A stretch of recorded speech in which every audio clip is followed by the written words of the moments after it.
Well, he's on his F-150 tour around the state of Missouri. He is Scott Faughn, publisher of the Missouri Times, joining us on 95.7 FM. How you doing, my friend? Good to see you in studio. It is great to be over here in the Kansas City area. I'm still looking for the corner of 12th Street and Vine. Looked for it all night last night. Never found it. Don't worry. We'll take you there after the show, okay? Oh, my goodness. How you doing, by the way? It's good to see you. Man, it is great. This is my favorite time of year. The session's a little bit personally contentious, and so are these primaries. But, boy, when you get a chance to get out of the Capitol and come to Kansas City, have some barbecue, you get to make the state. It is an enormous state, first of all. Yes. People don't really understand how far it is. Honestly, I think I could be the Canada line before I can get to my farm in West Butler County right now. It is a huge state, but it's so fun to just talk to regular folks. Go open you up a beer at a bar and float politics. And now people act like they don't like to talk about politics. It's almost like karaoke, right? Yeah. That nobody wants to karaoke until you ask them twice, and then you can't keep them from the microphone. Yeah, that's a good way. I like that analogy. That's very good. You talk about politics at the bar, and somebody will crinkle their eye out. But the second time, they're like, well, let me tell you what I think about Trump. And then 20 minutes later, you're on your third beer. If you're German, you're on your fourth beer, and you're having a great time. And it is something that truly affects us all. So you've been doing this F-150 tour. You do it during election years, right? That's the last time we saw you here in studio. So you're here, of course, big governor's race happening. That's the one that's got the most focus. Two polls here coming out in the last few days showing Mike Kehoe closing the gap on Jay Ashcroft. It appears to be a two-person race right now, if you want to trust all the polls out there, but a large number of undecided. So what are you taking away from the polls that have dropped lately, which is pretty good for Mike Kehoe? I think we all like to talk about newfangled technologies and all these things and tactics. The old-fashioned buying time on KCMO, buying time on television works. Mike Kehoe's done a two-pronged strategy. The dude's everywhere. He is doing more stops than everyone else. I think all the campaigns are working hard. Kehoe is able to get places and more of them in a day than everyone else. And the true fact of the matter is he has the money. He's been up in Springfield for like 9 weeks. He's up in Kansas City now. He's been up in Cape, Hannibal, Kirksville markets. He's very strong in Central Missouri because he was a car dealer there. The guy has been buying the ads, and the ads have been good, and they're effective, but they're very effective when your opponents can't be up on TV, and that's just a fact. And the thought that he has closed a 30-point gap. I've been in here. How many times have we talked about this race? Mm-hmm. Probably 24. I've always said Jay Ashcroft's the favorite because he is. And is that because of his dad's name? Well, probably. That's probably the leading reason, sure. But who cares? It is what it is. Yeah. I think you could say now this race is a toss-up. And Bill Eigle's kind of on that outside peripheral waiting to get a check so he can get his message. I think Bill Eigle has the message folks want. The dirty secret of this campaign, while I think Kehoe has done a phenomenal job of politics closing that gap, the folks kind of want Bill Eigle's message. It's just he doesn't have any resources to get it out there. Yeah. No, that's a great point. So Scott Faughn is here on KCMO. You know, the Bill Eigle folks kind of are taking a page and playing that Eric Greitens 2016 playbook. Same playbook. Same consultant, same everything. Really? Okay. Yeah. But what's the difference? The money's not there? Well, Eric Greitens had a billionaire in San Francisco, one of those financial tech guys, who was willing to front his campaign millions of dollars. And it was all kind of a dark money thing. And I've never seen the voters care whether the ads were paid for with dark money or not. Yeah. And Greitens he was a Rhodes Scholar. He worked in the White House. He was on Time Magazine's 100, whatever. I mean, he was the most elitist person who dogged elitist I've ever seen. Bill Eigle is not an elitist. And they have the same non-elitist message. If Eric Greitens had all the elitist friends from being a Rhodes Scholar or whatever, Bill Eigle does not have the elitist friends, and that's the difference. I think Bill Eigle's message would absolutely catch on. Mm-hmm. It's just not enough people hear it. Yeah. So Mike Kehoe, he was here in Kansas City. Now, we haven't admittedly heard or seen any ads yet in this market. I guess they're coming. I know the Kehoe campaign believes that this is their weakest market right now. Mm-hmm. So you're expecting that to change here in the weeks ahead in Kansas City? I think the buys have been made. I don't. You know, sometimes you see that the buy reporting, or however you do that traffic report, when you actually see the ads run are different. And then when you and I, even who watch a lot of media, whenever we actually see them on TV once, I mean, there's a little bit of a coincidental run into that. But, yeah, I think the buys are made. Mm-hmm. I believe the spots are running. It may have only been in the last 48 hours. Okay. All right. So now we've got, 5-6 weeks down the home stretch here. What is there to watch in this race, this Missouri governor's race, over the next 5-6 weeks? One, Keogh's going to get attacked. Yeah. The question will, if Mike Keogh is not governor, it's going to be because he peaked too soon. He might be worried he peaked a little early, because now if you're because he'll be called the establishment guy, right? Well, everybody's called this. True. You have one guy who's been in the state senate for 8 years, one guy whose father was literally the United States Attorney General. They're all the establishment. Yeah. And if they tell you they're not, they'll sell you a pig and a poke. They'll lie about other things too. No, there is no non-establishment candidate in this race. That's just not real. How many years do you need to be on the government dole before you're the establishment? Whatever it is, it's at least 8, and they've all been there at least 8. So they're all the establishment. I think what you have to watch for now is, you ever seen that Spider-Man meme where the 3 Spider-Mans or the Spider-Man costume all pointing at each other? Yep. When you have a 3-way race, this is how it always. We'd call it back home a Mexican standoff. I don't know if we'll say we're in Audrain County in Mexico, Missouri, and say the Mexico-Missouri standoff. I think Eigel and Ashcroft will be looking at each other and saying, "Well, what should happen here is you attack Kehoe, and I'll put my money into me, and then I'll win." And they're kind of thinking, "Well, you'll attack Kehoe. No, you'll attack Kehoe. No, you'll attack Kehoe." So number one, Kehoe will be attacked. What will that do to his numbers? It will bring him down some. Yeah. No, when you're brought up on TV, right, and you're brought up on radio media, well, when you get attacked on that, you do regress a little. Most every candidate does. Kehoe being no different. The difference is going to be which one of them, because I guarantee you right now, when Bill Eigel and Jay Ashcroft went to sleep last night, they were like, "I know what's going to happen. Kehoe's peaking too soon." If I'm Bill Eigel, I'm like, Jay Ashcroft is going to put his money to attack Kehoe. It's going to knock him down. I'm going to put my money behind me. I'm going to zoom past him and win in a photo finish. And Jay Ashcroft went to bed dreaming the same thing, in reverse. Yeah. And will either one of them pull that trigger? Because a lot of times you see these races and no one gets attacked. And I think you saw with Eric Greitens, who was the front runner, he got attacked early and he sunk. And then Schmidt raised enough money to do both. In a statewide campaign, you truly do. You could most credible candidates, a treasurer's race. Let's just pick a race that probably most people don't even know is a thing you could have in the state treasurer. You'll raise your money. It takes about $1 million to get your name out. You don't have that other $1 million to attack your opponent. So you end up putting all your money and the attacks don't fly. In a 3-way race, it's even more because in your mind, you're like, well, that guy's going to hit him. And then I'll kind of drift past all the noise and I'll put all my money behind me. I think you could absolutely see that happen. So let's see when Keogh's attacked, who attacks him. And then I think you see the race materialize from there. All right. Scott Faughn is here with the Missouri Times. To me, the second most compelling statewide race is the Attorney General's race. Totally. I think it's even more compelling than the governor's race. More compelling? Yes. All right. So you got this guy, Andrew Bailey, who took over for Eric Schmidt. He got appointed to that position after Schmidt went to the U.S. Senate by Governor Parson. And then you've got this guy, Will Scharf, who's all over Fox News. He's an attorney for Donald Trump. Yep. To me, nothing else statewide is all that compelling. It's those two. You think the Attorney General is more interesting. Why? I think it's an amazing thing. It is the truth. Andrew Bailey is proof positive. There's a lot of people in Missouri politics. They don't care what you do.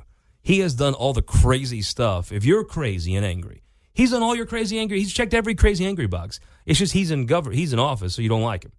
And I think it's so interesting. You have a Missouri war hero, literal war hero. Yeah. Went to Mizzou, has done, if you liked Eric Schmidt, which obviously the electorate loved Eric Schmidt, he's endorsed Andrew Bailey. Bailey's done all the stuff, even the goofy stuff. Mm-hmm. Bailey's done it all. But you got a guy in Will Scharf who probably before April of this year had the worst possible resume I've ever heard of anybody running for Missouri, except he had rich family. He's from New York. He went to Harvard. He worked for the Department of Justice, which is probably it's just the most sanctimonious crime syndicate in the history of the world, if you want the truth. Mm-hmm. Then he's Trump's lawyer. And now Scharf's always had all this East Coast money. And again, I'll say Missourians don't care where your money comes from. Scharf has very little support in Missouri. It's all East Coast support, but nobody cares. I just think the fact is people don't care. Now he's Trump's lawyer. And Will Scharf is one of the most brilliant people you'd ever meet in your life.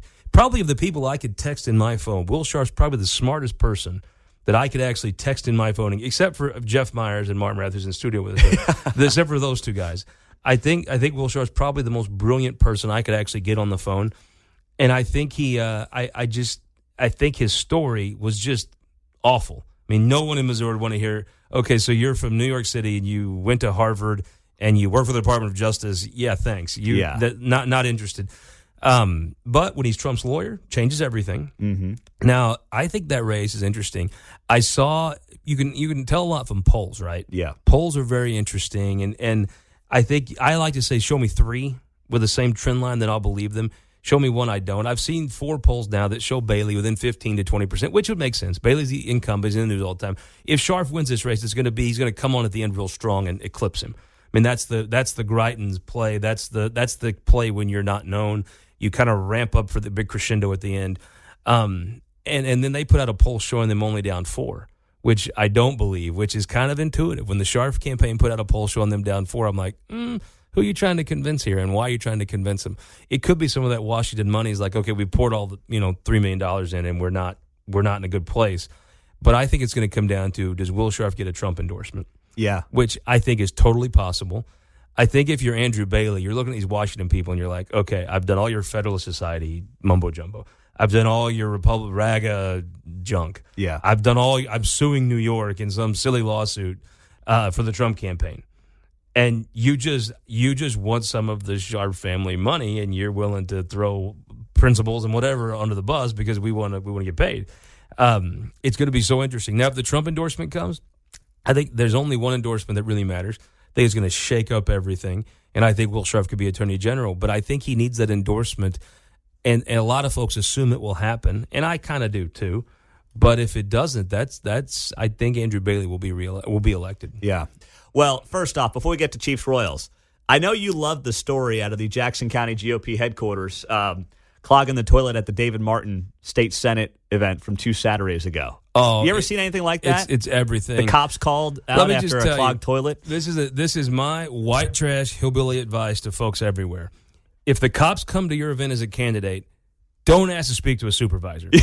Seriously, Missouri, Kansas, listen to me. Take your old hillbilly pal's advice.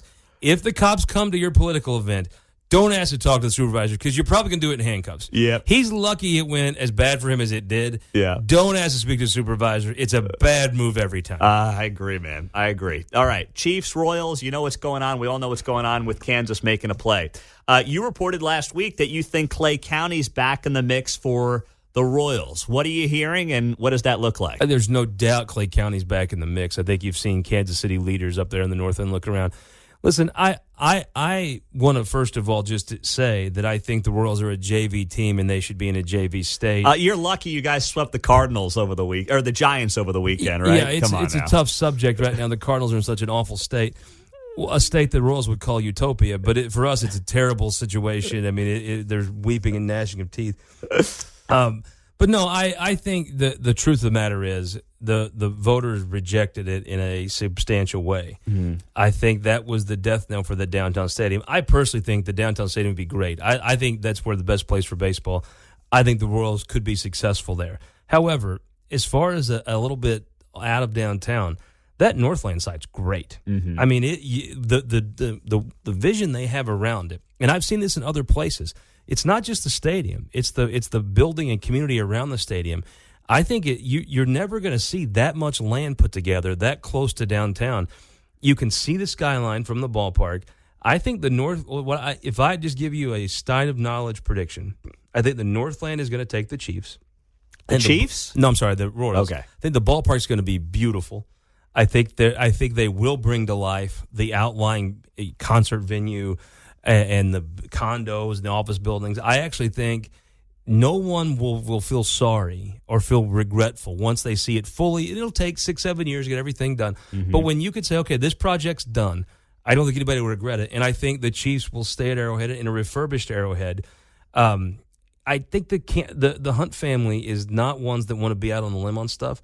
And those star bonds are not really backed by much. And I think if there was, with the St. Louis Blues, if they could get any kind of anything back to any junk bonds, whatever it is, they jump all over it. The Chiefs are a very special institution with a very special family that does not, junk bonds and the Hunt family don't seem like they go together to me in my gut. I think they'd like to stay at Arrowhead. I think Arrowhead's awesome. Yeah. I think it's loud. I understand it's old, but man, it was built well. I think, but I can respect the fact you have to refurbish it, mm-hmm. and that's just the way it is. And I saw some folks saying, well, the Chiefs and Royals should stay with no government money. That's not real. You need to just take that into your soul. It is not real. Now you may decide let them leave. That's a perfectly understandable thing. But whoever is telling you there'll be no government money put in if they stay in Kansas City, they're lying to you. Yeah. That is not reality. Now, I think it's a perfectly intellectually understandable argument for you to say, bye-bye, see you later. But it's not, whoever's telling you they're going to stay with no government money, well, they're selling you a pig and a poke. Yeah. That's just not real. We got a minute here, but on that note then, does the state play any role in this depending on who the next governor is? Kehoe, Ashcroft, Eigel? I think, I interviewed the current governor, Mike Parson, 2 weeks ago. I think he's going to, after the primary, go try to put together some help, not direct state appropriations, but with DNR has a lot of money for things like remediating waste sites, things that anybody in the state could qualify for. I think he's going to put some onus on helping some of these sites get qualified for some of the money that's in existing state bureaucracies that's not an appropriation, and put an offer to the Chiefs to stay. And then I think the Royals are going to come second. And I think if you actually talk to people in Kansas City, no disrespect to the Royals, even though 85 was, the 10-26-85 terrorist attack is not forgotten, I'll be honest with you. I do think if you ask people in Kansas City, like I'm on my F-150 campaign tour, we're talking to Mark Morath up here in Excelsior Springs. If they had to rank it, they would rank it Chiefs-Royals. Yeah. And I think Governor Parson in the state's going to rank this Chiefs-Royals. All right, I got 15, 20 seconds. Tell me who you got with us here in studio. Oh, Excelsior Springs, a new candidate running up in Excelsior, running hard. Name you're going to hear a lot, Mark Morath. And then we got Jeff Myers here from Warrenton. He's the guy that kind of connected me with Mark. I love the F-150 tour. You not only get to talk about folks that are in office, get to see the next wave of conservative folks that are going to be making decisions in the state. Mark is a guy from Excelsior Springs whose name you're going to hear a lot going forward.